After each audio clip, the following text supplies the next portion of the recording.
Dear students, অনেকদিন ধরে তোমরা বলছো যে শুধু কাগজে কলমে অঙ্ক করছি, আমার চেহারা দেখতে পাও না।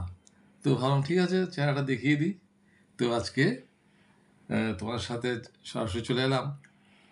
তো তোমাদের থেকে আমি প্রচণ্ড রকমের ভালোবাসা পাচ্ছি। যদিও সময়ের একটু স্বল্পতা আছে, সেই জন্য রেগুলার করতে পারি না। তবে আমি চেষ্টা করব যাতে অঙ্কগুলো আমি রেগুলার তোমাদের বোঝাতে পারি। বিশেষ করে যারা ক্লাস 10-এর ছাত্রছাত্রী আছো, যাদের সামনে ফাইনাল পরীক্ষা, তাদেরকে আমি চেষ্টা করব টেস্ট পেপারগুলো যদি কিছুটা করে দিতে পারি, তাহলে তোমরা অবশ্যই উপকৃত হবে। বিশেষ করে যাদের অঙ্কের প্রতি একটু ভীতি আছে, অঙ্কটা বুঝতে মানে কম বুঝো বা একটু দুর্বলতা আছে অঙ্কের প্রতি, তাদেরকে বলছি যে জায়গাটা প্রতি তোমাদের দুর্বলতা আছে সেই জায়গাটাতেই বেশি করে তোমাদের জোর দিতে হবে। কিন্তু অঙ্ক দেখলে ভয় পেলে চলবে না, ওটাকে নিয়ে চিন্তা ভাবনা করতে হবে এবং ভিন্ন রাস্তা বের করতে হবে। অঙ্ক করার অনেক পথ আছে, অনেক রাস্তা আছে। খালি আমি যে পদ্ধতিতে অঙ্ক করাচ্ছি সেটাই একমাত্র পদ্ধতি, ব্যাপারটা এরকম না। কিন্তু আমি একটা পদ্ধতি দেখাচ্ছি, আমার যদি মনে হয় যে এইভাবে করলে তোমরা অঙ্কটা করতে তোমাদের সুবিধা হবে। হ্যাঁ, হয়তো কিছু কিছু অঙ্ক এরকম আছে যে হয়তো পথটা একটু ল্যাংদি, হ্যাঁ, কিন্তু মসৃণ। অর্থাৎ তোমাদের এক জায়গা থেকে আরেক জায়গায় যেতে, অর্থাৎ তোমার ডেস্টিনেশনে যেতে, তার মানে অঙ্কটা সলভ করতে কোনো অসুবিধা হবে না। হয়তো সময় কিছুটা বেশি নেবে, কিন্তু অঙ্কটা হয়ে যাবে। আর কিছু কিছু পদ্ধতি আছে, যেমন এরকম মানে রাস্তাটা এবড়ো থেবড়ো, ডিস্টেন্স কম, কিন্তু রাস্তাটা এবড়ো থেবড়ো, অর্থাৎ অ্যাক্সিডেন্ট হওয়ার চান্স আছে। তো আমার মনে হলো যারা মনে করো যে অঙ্কটা আমার সঠিকভাবে করতেই হবে, সেক্ষেত্রে মসৃণ রাস্তাতে যাওয়াই ভালো। তো আজকে একটা অঙ্ক করাবো অভেদ। অঙ্কটা মানে কিভাবে প্রমাণ করবো বা কোন পথে এগোবো, সেটা আজকে তোমাদের আমি বোঝানোর চেষ্টা করব। যে জিনিসটা প্রমাণ করতে দিয়েছে ওই একই প্রমাণটা ভিন্নভাবে আমরা করতে পারি। কীরকম? চলো আজকে আমরা একটা উদাহরণ দিয়ে জিনিসটা ব্যাখ্যা করি। এই অঙ্কটাতে বলেছে x is equal to 2ab by a plus b হলে দেখাও যে x plus a by x minus a plus x plus b by x minus b is equal to 2। তো দেখো, এই অঙ্কটাই আমি একটু অন্যরকমভাবে করার চেষ্টা করব। আচ্ছা, আমি একটু বোঝানোর চেষ্টা করছি। এখানে কি প্রমাণ করতে বলেছে? প্রমাণ করতে হবে যে কি বলেছে, X plus A by x minus A plus X plus B by x minus B is equal to 2। আচ্ছা, আমি লেফট হ্যান্ড সাইড থেকে আরম্ভ করতে পারি অঙ্ক এটা প্রমাণ করার জন্য। আমি গতানুগতিক পথে না গিয়ে একটু অন্যরকমভাবে করার চেষ্টা করছি। এটা ইজ ইকুয়াল টু 2 প্রমাণ করতে বলেছে। এটা প্রমাণ করা যে কথা ইমপ্লাইজ দ্যাট আমি এটাকে এইভাবে প্রমাণ করতে পারি, X plus A by x minus A plus X plus B by x minus B plus 2টা পক্ষান্তরে বাদ দিয়ে নিয়ে আসো, আছে প্লাস হবে কত? -2। ডান দিয়ে কিছু নেই মানে কত? 0। তাহলে এখন কিন্তু লেফট হ্যান্ড সাইড কত হয়ে গেল? এই সবটা। এখন যদি left hand side is equal two আমি 0 প্রমাণ করতে পারি, তাহলে অঙ্কটা হয়ে গেল। তার মানে এটা ইজ ইকুয়াল টু 2 প্রমাণ করার যে কথা, আর আমি যে সেকেন্ড স্টেপটা যেটা লিখলাম এটা ইজ ইকুয়াল টু 0 প্রমাণ করা, একই কথা। এখন প্রশ্ন হলো, কেন আমি এরকম না করে এরকম করলাম? তার উত্তরটাই এখন আমি তোমাদের দেওয়ার চেষ্টা করছি। দেখো, এটা জাস্ট বোঝার জন্য বললাম, মূল অঙ্ক এখনও আমি প্রবেশ করিনি, এখন আমি করছি। দেখো, লেফট হ্যান্ড সাইড কত, এখান থেকে আমি আরম্ভ করছি, X plus A by x minus A plus X plus B by x minus B, এখন কত আছে? -2। পদ আছে কটা? দুটো। দেখো একটু মিল খোঁজার খুঁজে পাও কিনা মিল। -2 কেন দিল অঙ্কটার মধ্যে? ঠিক আছে, এখানে 2 দিয়েছিল, +2 রাইট হ্যান্ড সাইড, বাঁ দিকে এনেছি হবে -2, কথায় কি? তাহলে এই -2টা আমি কী কাজে ব্যবহার করব? দেখো, -2কে আমি এভাবে লিখতে পারি -1 -1, পারি কি পারি না? এই দুটো যোগ করলে কত হবে? -2 হয়ে যাবে। পদ আছে কটা? দুটো। প্রত্যেকটা পদের সঙ্গে একটা করে -1 আমি দিয়ে দেবো।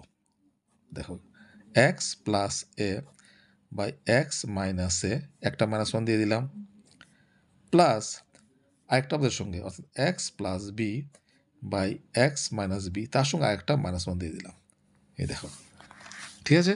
তাহলে আমার অন্য কোনো কিন্তু চিন্তা করতে হলো না যে আমি যে এখান থেকে আরম্ভ করতাম, তাহলে কী করতাম, এখান থেকে আমি এর সঙ্গে কত যোগ করতাম বা কত বিয়োগ করতাম, এটা একটা চিন্তার ব্যাপার ছিল। কিন্তু অঙ্কটা এভাবে করার ফলে কিন্তু এখন আমার চিন্তার একটা সহজ একটা রাস্তাতে চলে আসবে, এভাবেই করতে হবে। ইজ ইকুয়াল টু, এখন আমি লসাগু করব। এখন সহজ, এক্স মাইনাস এ আর 1-এর লসাগু কত? এক্স মাইনাস এ। এক্স মাইনাস এ দিয়ে লসাগু ভাগ করলে 1 দিয়ে এক্স প্লাস একে গুণ করলে এক্স প্লাস এ, মাইনাস মাইনাস 1 দিয়ে এক্স মাইনাস একে গুণ করলে এক্স মাইনাস এ, এক্স মাইনাস এ দিয়ে 1 দিয়ে এক্স মাইনাস একে ভাগ করলে এক্স মাইনাস এ, আর এক্স মাইনাস এ দিয়ে 1কে গুণ করলে কত হবে? এক্স মাইনাস এই হবে, যেহেতু সামনে মাইনাস আছে ব্র্যাকেট দিয়ে রাখলাম, প্লাস এটা একইরকমভাবে এক্স মাইনাস এ আর 1-এর লসাগু হচ্ছে এক্স মাইনাস বি আর 1-এর লসাগু হচ্ছে X minus B. X minus B দিয়ে এক্স মাইনাস বিকে ভাগ করলে ভাগফল 1 দিয়ে এক্স প্লাস বিকে গুণ করলে X plus B, minus minus 1 দিয়ে এক্স মাইনাস বিকে ভাগ করলে ভাগফল হবে এক্স মাইনাস বি, আর এক্স মাইনাস বি দিয়ে 1কে গুণ করলে হবে X minus B is equal to, নিচে যা আছে তা রইল এক্স মাইনাস এ, উপরে রইল এক্স প্লাস এ, ব্র্যাকেট তুলো, মাইনাস দিয়ে গুণ করো, প্লাসে মাইনাসে মাইনাস এক্স, মাইনাসে প্লাস এ, প্লাস এখানে একদম এক্স মাইনাস বি, উপরে হচ্ছে এক্স প্লাস বি, ব্র্যাকেট তুলো, মাইনাস দিয়ে গুণ করো, প্লাসে মাইনাসে মাইনাস এক্স, মাইনাসে plus B is equal to, নিচে আছে এক্স মাইনাস এ, উপরে প্লাস এক্স মাইনাস এক্স কেটে গেল, এ আর এ যোগ করলে হচ্ছে 2a, প্লাস নিচে আছে এক্স মাইনাস বি, উপরে প্লাস এক্স মাইনাস এক্স কেটে গেল, বি আর বি যোগ করলে হচ্ছে 2b। তারপর কাজ কি?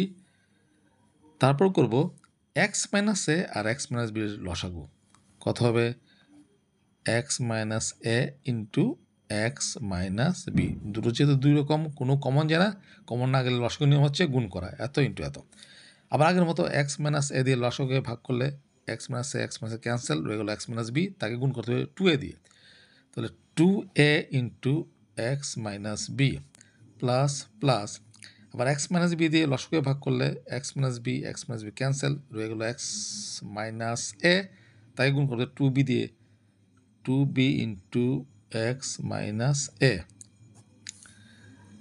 ইজ ইকুয়াল টু, নিচে যা আছে তা থাকে, এটা নিয়ে আমার মাথা ঘামাতে হবে না, এক্স মাইনাস এ ইন্টু এক্স মাইনাস বি, গুণ করে দাও, 2a দিয়ে এক্সকে গুণ করলে 2a এক্স, প্লাসে মাইনাসে মাইনাস, 2a দিয়ে বিকে গুণ করলে 2ab, আবার 2b দিয়ে এক্সকে গুণ করলে প্লাসে প্লাস 2bx, প্লাসে মাইনাসে মাইনাস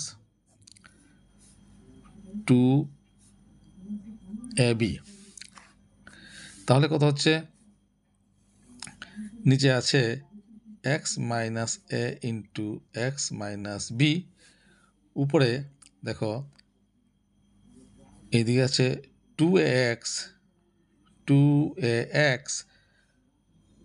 এটা তার কাছাকাছি নিয়ে এলাম 2bx, আর এদিকে মাইনাস 2ab যোগ করলে কত হচ্ছে? -4ab, ঠিক আছে?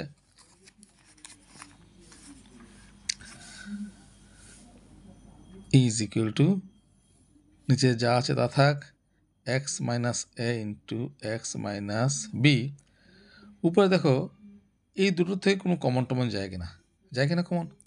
অবশ্যই যায়। কত যায়? 2x কমন যায়, নিয়ে নাও কমন 2x। থাকবে কত? 2x কমন গেলে থাকবে হচ্ছে a প্লাস 2x কমন বেরিয়ে গেল, থাকবে কত? b, a প্লাস b হচ্ছে -4ab ইজ ইকুয়াল টু, এখানে আমরা একটু কাজ করতে হবে। কীরকম ব্যাপারটা দেখো, এদিকে কত আছে? 2x, তো 2 ইন্টু এক্স, এক্সের জায়গাত এক্সের মানটা বসিয়ে দেবো। এক্সের মান কত দিয়েছে? 2ab by a plus b,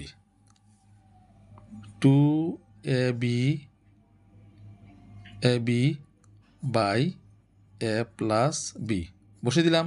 R already উপরে আছে কত? a প্লাস b, আর এদিকে আছে -4ab, আর নিচে আছে x minus a into x minus b। তুমি লিখতে পারো যে x এর মান বসিয়ে পাই, x এর মান বসিয়ে পাই। আচ্ছা, তাহলে আমার কি সুবিধা হলো? নিচে যেমন আছে এমন থাক, x minus a into x minus b। উপরে দেখো সুবিধা এটাই হলো, এই যে a প্লাস b ক্যান্সেল, উপরে কত হলো? 2 দুগুণে 4, 4ab, এই যে ab, আর এদিকে আছে -4ab। তাহলে কত হলো? নিচে যা আছে তাই থাক, x minus a into x minus b plus 4b minus 4b cancel, 0। তাহলে কত হলো? 0কে x minus a into x minus b দিয়ে ভাগ করলে ভাগফল কী হবে? 0ই হবে, 0। তার মানে ইজ ইকুয়াল টু কত? Right hand side. এই যে আমি এখান থেকে এটা প্রমাণ করার চেষ্টা করছি, তাই তো? এই জায়গাটা রাইট হ্যান্ড সাইড কত? 0 হয়ে গেল কিনা? 0। তাহলে এইভাবে যদি আমরা প্রমাণ করি তাহলে অঙ্কটা কিন্তু বুঝতে সুবিধা হবে। হয়তো একটু লেংদি হবে, কিন্তু তোমাদের বুঝতে সুবিধা হবে। কেন বলছি? কারণ এই যে আমি এখানে -1 যোগ করেছি, আমি সরাসরি এখান থেকে যদি এটা -1 যোগ করতাম তাহলে আবার +2 যোগ করে অঙ্কটা করতে হতো। সেই ক্ষেত্রে কিন্তু একটা চিন্তা হতো বা প্রশ্ন আসতো যে কেন আমরা কীভাবে আমরা বুঝলাম যে এটার সঙ্গে -1 যোগ করতে হবে, এটার সঙ্গে -1 যোগ করতে হবে? এই প্রশ্ন কিন্তু আসতো। কিন্তু এইভাবে করার ফলে যেহেতু এখানে -2 আছে, তো অবশ্যই এটাকে আমি ভাঙতে পারি -1 আমার আলাদা করে চিন্তা করার দরকার নেই।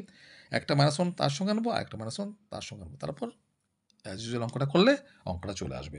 আশা করি তোমরা অঙ্কটা বুঝতে পেরেছ।